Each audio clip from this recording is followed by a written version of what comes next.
He's Matthew Postins. I'm Pete Mundo, HeartlandCollegeSports.com. We're covering the Big 12. Hit that subscribe button. Join us on the podcast on YouTube. We appreciate you being a part of the show, covering everything Big 12. Let's go to Wednesday night, Matthew, and let's start off with the ridiculousness that is, and I know you know where I'm going, Rodney Terry, Texas basketball coach, complaining and calling UCF classless for a few of the players going horns down. Now, before you chime in on this, before we go anywhere, for those who have been watching this show on YouTube, you know that I put the horn sign, my UT horns logo here on the wall. I flipped it the correct way, right? Because I said if UT wins the Big 12 in football, I'll do horns up. But after Rodney Terry's embarrassing performance for himself and his program, we're going back to horns down. That's just how it's got to be, Matthew. Hold on. We're going back to horns down. Rodney Terry did that. He should be ashamed of himself. He should worry about his own team, and he should worry about not blowing 12-point leads against UCF. What say you? It's a bad look, to be sure. So here's what happened, and we kind of had to piece it together from video and social media. So some of the UCF players did the horns down after the game was over. Now, they didn't go do it in the faces of the Texas players or in Rodney Terry's face. They did it among themselves in front of their bench to celebrate. As they were turning around and finishing up to get in the handshake line, Terry was there. He saw what was happening, and he said, classless, also dropped an S-bomb in that, if you saw the video, you heard him say that. The players were kind of like, what?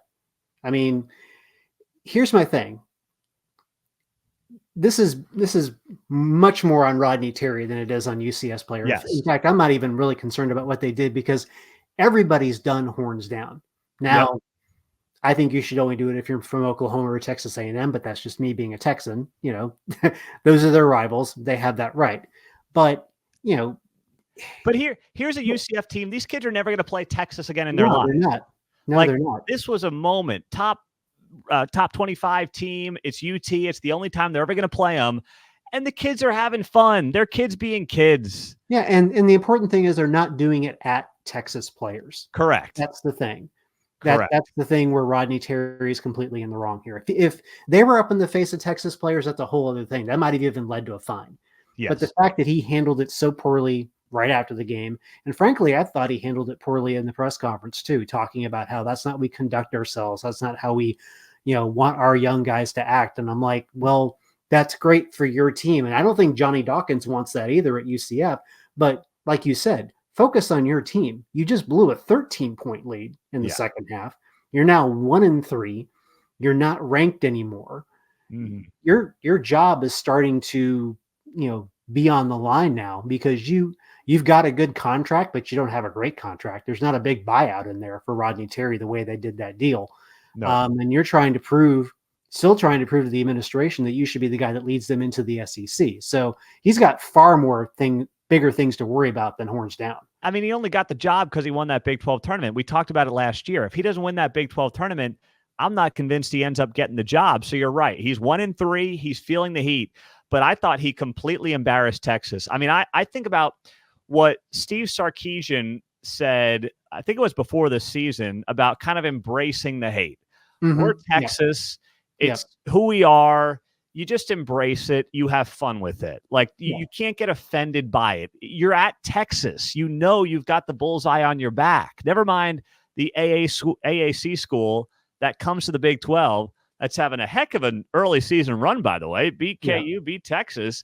Mm-hmm. They do horns down to their own fans. It's just, I can't get over the pettiness. And none of us really know these coaches that well, but Rodney Terry showed a side of him, Matthew, that I guess I had never really seen. Do you feel like you had seen that before in any capacity? I certainly didn't see it last season. As they were going through that year. And I had not seen it in the early part of this campaign too.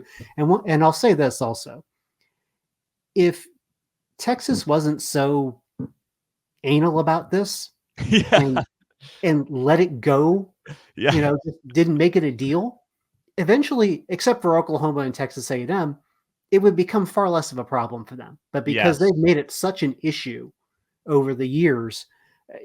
Look, if you think UCF's bad, wait till you play LSU. Wait till you play Alabama. Wait till you play Florida. Wait till you play Georgia.